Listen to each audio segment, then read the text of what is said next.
வணக்கம். மனம் கவர்ந்த பங்குச்சந்தை அப்படிங்கிற இந்த தொடரில் வார இறுதி நாட்களில் கமாடிட்டிஸில் கோல்டு, சில்வர் மற்றும் க்ரூட் ஆயில், அதே மாதிரி பங்குச்சந்தையில் நிஃப்டி மற்றும் அதனுடைய செக்டார்ஸுகளை பற்றி பார்த்துட்டு வரோம். இந்த வாரம் எப்படி செயல்பட்டிருக்கு, அடுத்த வாரம் எப்படி செயல்பட வாய்ப்புகள் இருக்குது அப்படிங்கிறத தொடர்ந்து நம்ம வாரம் கணிச்சிக்கிட்டு வரோம். அந்த வகையில் இந்த வாரம் நம்ம அதை பார்க்குறதுக்கு முன்னாடி புதிதாக இணைந்துள்ள அத்தனை நல்ல உள்ளங்களுக்கும் என்னுடைய மனமார்ந்த நன்றிகள். உங்களுடைய லைக்ஸ், கமெண்ட்ஸ் மற்றும் சப்ஸ்கிரிப்ஷன் மூலியமாக நீங்கள் கொடுத்துட்டு வர ஆதரவுக்கு மிக்க நன்றி. வழக்கம் போலவே நம்ம முதல்ல கமாடிட்டிஸ்லேருந்து ஆரம்பித்து பார்க்கலாம். அதில் முதல்ல கோல்டு இந்த வாரம் வெள்ளிக்கிழமை இரவு சரியாக 11 மணி அளவில் $2625 மதிப்பில் அதனுடைய ட்ரேடிங் ஆனது இப்போ நடந்துக்கிட்டு இருக்குது, லைவாக நடந்துக்கிட்டு இருக்குது. இந்த நேரத்தில் நம்ம பார்த்துக்கிட்டு இருக்கோம். கிட்டத்தட்ட $2600 கீழே சரிந்து புதன்கிழமை வந்து க்ளோசிங் கொடுத்துருக்காங்க. வியாழக்கிழமையும் கிட்டத்தட்ட அதற்கு கீழே தான் க்ளோசிங் போயிருக்கு.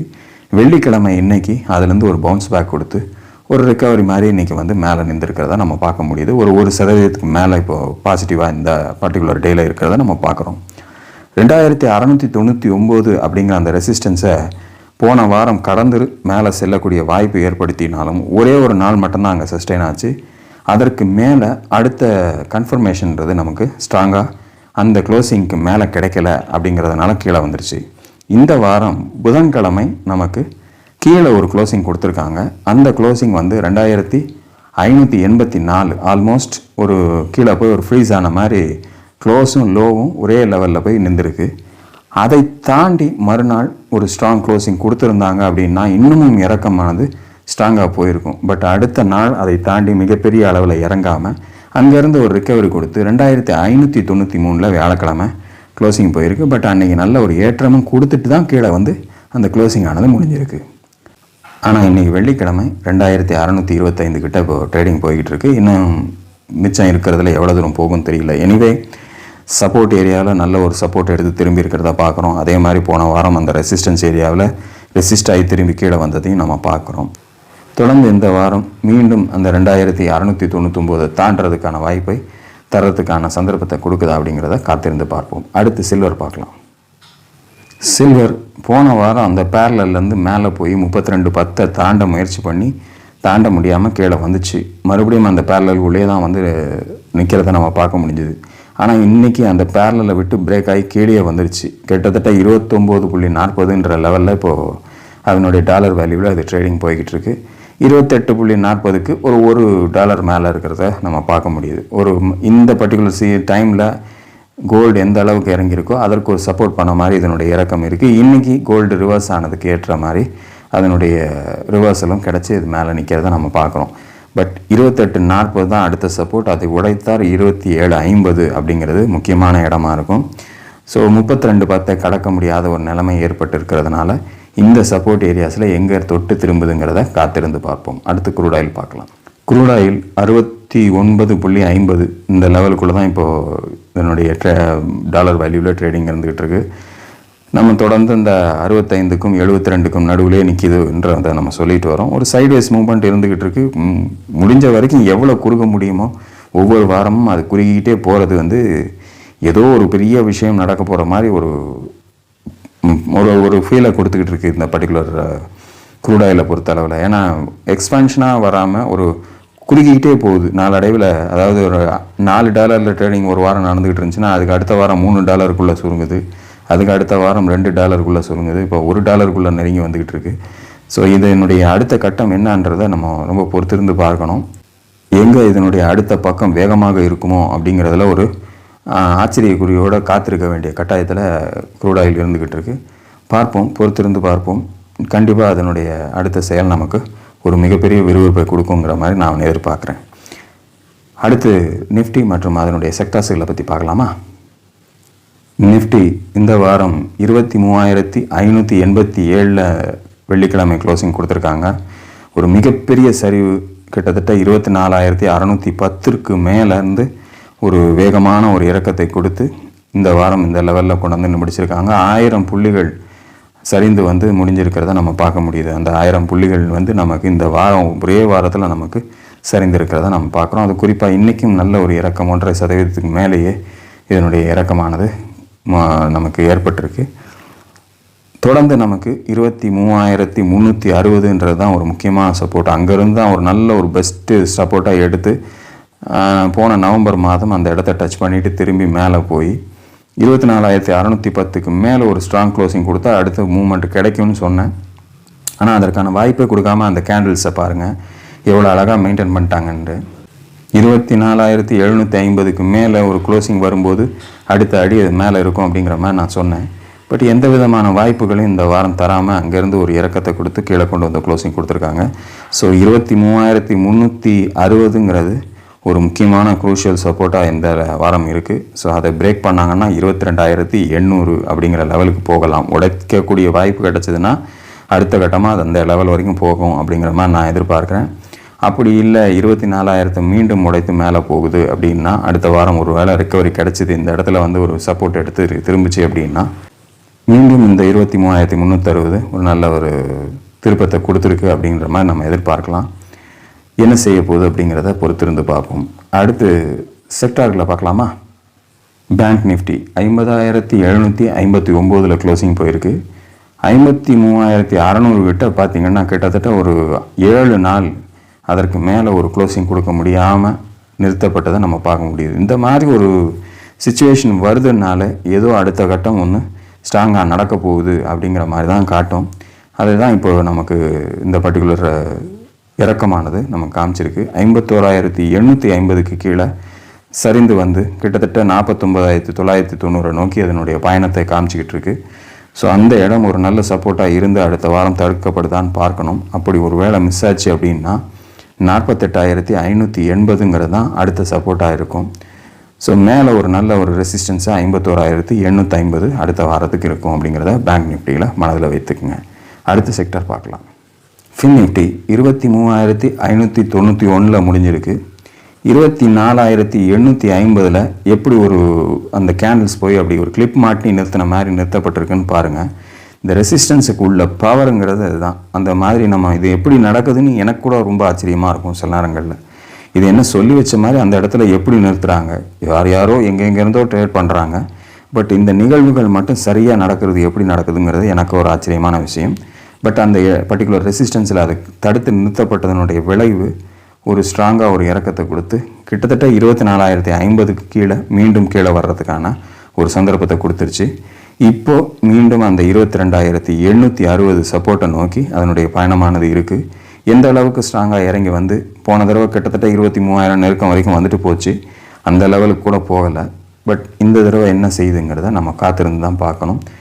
மேலே முக்கியமான ரெசிஸ்டன்ஸாக 24,050 இப்போது ரியாக்ட் பண்ணிக்கிட்டு இருக்கு அப்படிங்கிறத மனதில் வைத்துக்குங்க. அடுத்த செக்டார் நிஃப்டி ஐடி 43,771 அதனுடைய க்ளோசிங் முடிஞ்சிருக்கு. இன்றைக்கி ஒரு சரமாரியான ஏற்ற இறக்கம். போன வாரம் எப்படி நிஃப்டி செயல்பட்டுச்சோ அந்த மாதிரி ஒரு மேலையும் கீழே 45,647 உச்சம், 43,663 லோ. ஆல்மோஸ்ட் ஒரு 2,000 புள்ளிகள் மேலேயும் கீழுமா ஆட்டம் கண்டு தான் நம்ம பார்க்குறோம். இது எந்த வகையில் இதனுடைய செயல்பாடுகள் இப்படி இருந்துச்சுன்னு எனக்கு தெரியல. என்னவோ ஒன்று இருந்தாலும் 43,590 லெவலுக்கு நெருங்கி வரும்போது அது சப்போர்ட் எடுத்து நின்றுக்கிறதா பார்க்குறோம். உடச்சிருச்சு அடுத்த வாரம் அப்படின்னா 42,510 தான் அடுத்த லெவல். ஸோ அந்த மாதிரியான ஒரு சந்தர்ப்பத்தை மீண்டும் கொடுத்து கீழே உடச்சி வருதான்னு பார்க்கணும். மேலே ரெசிஸ்டன்ஸ்ன்னு பார்த்தீங்கன்னா 44,940 மீண்டும் அந்த ஒரு பொறுப்பை எடுத்துக்கிட்டு நிற்கிறத நம்ம பார்க்குறோம். என்ன செய்யுது நிஃப்டி ஐடி அப்படிங்கிறத நம்ம அடுத்த வாரம் தொடர்ந்து இந்த கேண்டில் பார்க்கும்போது இறக்கம் கண்டினியூ ஆச்சுன்னா ரொம்ப சிவியராக இருக்கலாம் அப்படிங்கிற மாதிரி என்னுடைய எண்ணத்தோட பார்க்குறேன். பார்ப்போம் என்ன செய்யுதுன்ட்டு. அடுத்த செக்டர் நிஃப்டி பார்மா 22,501 அப்படிங்கிற லெவலில் க்ளோசிங் கொடுத்துருக்கு. இந்த இறக்கத்துக்கு கொஞ்சம் அதாவது ரொம்ப ரியாக்ட் பண்ணாமல் ஆப்போசிட் ரியாக்ஷனில் போயிருக்கு. 22,695ங்கிற அந்த ரெசிஸ்டன்ஸை நேற்றே நெருங்கி தொட்டிருக்காங்க. இன்றைக்கி அதற்கு நெருக்கத்தில் இருந்தாலும் கூட இறக்கத்தில் தான் க்ளோசிங் கொடுத்துருக்கு. ஸோ 21,950ங்கிற போன வாரம் அந்த சப்போர்ட்டை எடுத்துக்கிட்டதுக்கு ஆப்போசிட் சைடில், அதாவது நம்ம இப்போ இதுக்கு முன்னாடி பார்த்த மற்ற 3 செக்டார்களையும் கம்பேர் பண்ணும்போது கொஞ்சம் பெட்டராக பார்மா ரியாக்ட் பண்ணிக்கிறத பார்க்குறோம். ஸோ ஒருவேளை 22,695 தாண்டிச்சு அப்படின்னா 23,100ன்றது அடுத்த ரெசிஸ்டன்ஸாக இருக்கும். தொடர்ந்து 21,950 முக்கியமான சப்போர்ட்டாக பார்மாவில் இருக்குங்கிறத மறந்துடாதீங்க. அடுத்த செக்டர் நிஃப்டி எஃப்எம்சிஜி 55,600 அப்படிங்கிற லெவலில் க்ளோசிங் போயிருக்கு. கிட்டத்தட்ட 55,700ஐயும் தாண்டி அதுக்கு முன்னாடி இந்த க்ளோசிங்கை ரொம்ப நாளைக்கு முன்னாடி பார்த்துருக்கோம். இப்போது ரீசெண்ட் டேஸில் கிடையாது. ஸோ அந்த கணக்கில் பார்க்க போகும்போது இது ஒரு ரொம்ப மோசமாக தான் அந்த வாரம் க்ளோசிங் போயிருக்கு அப்படிங்கிற மாதிரி தான் தோணுது. கிட்டத்தட்ட இதனுடைய க்ளோசிங் இதற்கு முன்னாடி ஜூன் ஜூலையில் தான் இந்த லெவலில் இருந்து அது மேலே போயிருக்கு. ஆல்மோஸ்ட் அந்த லெவலுக்கே கொண்டாந்து நிறுத்தப்பட்டிருக்கிறத நீங்கள் பார்க்கும்போது தெரியும். ஸோ இதை உடைத்து கீழே வந்தால் 54,200 அப்படிங்கிற அந்த லெவலுக்கு வரலாம் அப்படிங்கிற மாதிரி இருக்குது. ஸோ மேலே 57,000 அப்படிங்கிறது முக்கியமான ரெசிஸ்டன்ஸாக இருக்குது. இந்த இடத்துல சப்போர்ட் எடுத்து திரும்பிச்சு கரெக்டாக மேலே போக ஆரம்பிச்சதுன்னா நமக்கு எஃப்எம்சிஜியில் நெக்ஸ்ட் ஆப்பர்ச்சுனிட்டி ஃபார் ஹையர் சைடுக்கு அதனுடைய ஸ்டாக்ஸில் இருக்குதுன்னு நம்ம எதிர்பார்க்கலாம். அடுத்த வாரம் கீழே கட் பண்ணி கீழே கன்ஃபர்மேஷன் கொடுத்துருச்சு அப்படின்னா கொஞ்சம் சீரியஸாகவே இறங்கி வர்றதுக்கான வாய்ப்புகள் இருக்குது. வெயிட் பண்ணி அடுத்தடுத்த சப்போர்ட்டுகளில் எந்த இடத்துல சப்போர்ட் எடுக்குதுன்றதை காத்திருந்து நம்ம முடிவு எடுக்கிறதுக்கு வாய்ப்பு எடுக்கலாம். அப்படி இல்லை அப்படின்னா இந்த இடத்துலேயே ஒரு யூட்டர்ன் எடுத்துச்சு அப்படின்னா ஒரு வேளை மறுபடியும் இது மேலே போகிறதுக்கான வாய்ப்பை தருதா அப்படிங்கிறத உஷாராக வாட்ச் பண்ணி எஃப்எம்சிஜி ஸ்டாக்ஸில் கவனம் செலுத்தலாம் அப்படிங்கிறது என்னுடைய நோக்கம். எப்படி ரியாக்ட் பண்ணுதுன்றதை வரக்கூடிய வாரங்களில் நம்ம பார்ப்போம். அடுத்த செக்டார் நிஃப்டி ஆட்டோ 22,580 அப்படிங்கிற லெவலில் க்ளோசிங் போயிருக்கு. இதுவும் ஒரு மோசமான நிலைமையில தான் இறங்கி வந்திருக்கு. 22,930க்கு கீழே போயிடுச்சு. இதுவும் ஒரு புது லோவுக்கு தான் இப்போ வந்திருக்கு. 22,200 அடுத்த சப்போர்ட், அதுக்கு அடுத்து 21,375.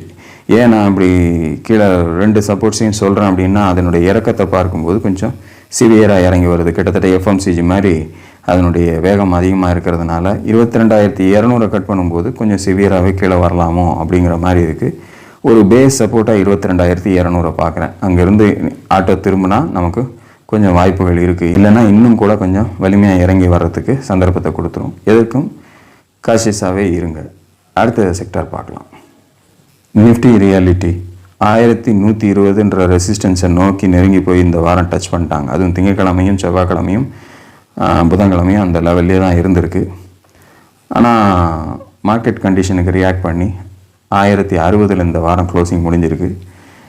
மீண்டும் 1040 ஒரு சப்போர்ட்டை நோக்கி திரும்பி வந்துக்கிட்டு இருக்கிறத பார்க்குறோம். அந்த இடத்துல சப்போர்ட் எடுக்குதா அப்படிங்கிறத வரக்கூடிய வாரத்தில் வெயிட் பண்ணி பார்ப்போம். ரெசிஸ்டன்ஸு ஒரு ஸ்ட்ராங்காக ரியாக்ட் பண்ணி அதை நிறுத்தி இருக்கிறத இந்த பர்டிகுலர் 3 டேஸ் நமக்கு உணர்த்திருக்கிறதையும் நம்ம பார்க்கும்போது தெரியும். இது ஒரு சரியான எக்ஸாம்பிள். நம்ம ஒரு ரெசிஸ்டன்ஸில் எடுக்கும்போது கரெக்டாக அந்த ரெசிஸ்டன்ஸ் வேலை செய்யுதுங்கிறதுக்கு இது ஒரு முக்கியமான ஒரு விஷயமாக நீங்கள் பார்த்துக்கணும். அடுத்த செக்டார் பார்க்கலாம். Nifty metal 8,813 closing. 8,950க்கு கீழே இந்த வாரம் க்ளோசிங் வந்திருக்கு. ஒரு 2-3 வாரங்களுக்கு முன்னாடி அதை தாண்டி ஒரு மூமெண்ட் கொடுத்து கிட்டத்தட்ட 9,705 நோக்கி பயணிச்சது. 9,500 வரைக்கும் தான் போய் டச் பண்ண முடிஞ்சுது. அங்கேருந்து ஒரு இறக்கத்தை கொடுத்து மறுபடியும் கீழே வந்துட்டாங்க. ஸோ மறுபடியும் 8,620 நெருங்கிக்கிட்டு இருக்காங்க. உடைச்சிருச்சு அப்படின்னா ஒரு வாய்ப்பு அந்த லெவலை கட் பண்ணிச்சுன்னா நமக்கு என்னன்றது அடுத்து தெரியணும்ல. அதனால் அதை நம்ம எடுத்து காமிச்சிடுறோம். 8,120 அடுத்த சப்போர்ட்டாக வரும் அப்படிங்கிற மாதிரி நான் பார்க்குறேன். இப்போதைக்கு ஒரு முக்கியமான ரெசிஸ்டன்ஸாக 8,950 அப்படிங்கிறது நிஃப்டி மெட்டலுக்கு இருக்குங்கிறத மனதில் வைத்துக்குங்க. அடுத்த செக்டர் பார்ப்போம். Nifty oil and gas 10,607 closing போயிருக்கு.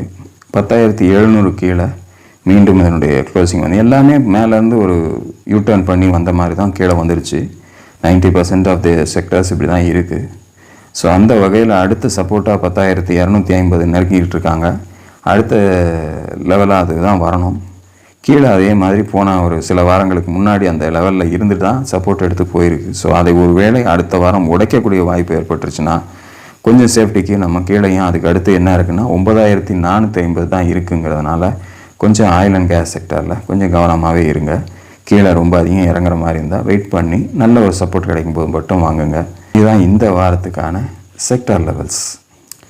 ஓவராலாக நிஃப்டியில் ஏற்பட்டிருக்கக்கூடிய இந்த சரிவானது தொடரக்கூடிய வாய்ப்பு ஏற்படும் போது நமக்கு ஒரு மிகப்பெரிய ஒரு இறக்கம்ங்கிறது ஆப்பர்ச்சுனிட்டியாக மார்க்கெட்டில் நமக்கு கிடைக்கிது. நல்ல ஸ்டாக்ஸுகளை தேர்ந்தெடுக்கிறதுக்கு அப்படிங்கிறத மனதில் வச்சுக்கோங்க. அதே சமயத்தில் எங்கே சப்போர்ட் எடுக்குங்கிறத கரெக்டாக வாட்ச் பண்ணி அந்த இடத்துலேருந்து தான் நம்ம போகணும். இல்லை எனக்கு அவ்வளோ அக்யூரேட்டாக எடுக்க முடியல அப்படின்னா ரொம்ப சிம்பிள் மெத்தட்ஸ். நீங்கள் வாங்க போகிறது 100 ஷேர்னால் இந்த இடத்துல உங்களுக்கு திரும்பவும் ஒரு மனசு படித்தா ஒரு 20 ஷேர் வாங்குங்க, இல்லை ஒரு 25 ஷேர் வாங்குங்க. 4 பங்குகளாகவோ அல்லது 5 பங்குகளாகவோ பிரித்து வாங்கலாம் அப்படிங்கிற முடிவுக்கு வாங்க.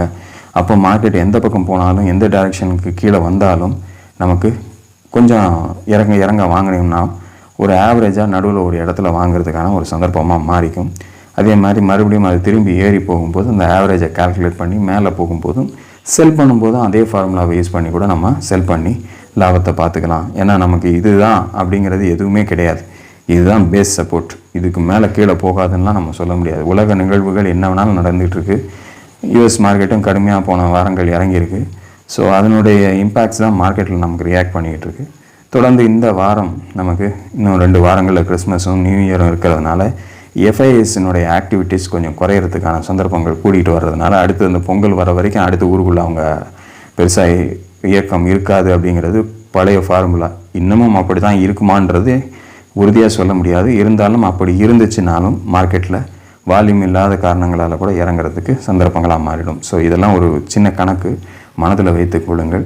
இந்த வாரத்துக்கான வாய்ப்புள்ள பங்குகள் ஏதாவது இருந்ததுன்னா அடுத்த வீடியோவில் உங்களோட பகிர்கிறேன். அதுவரை நன்றி, வணக்கம்.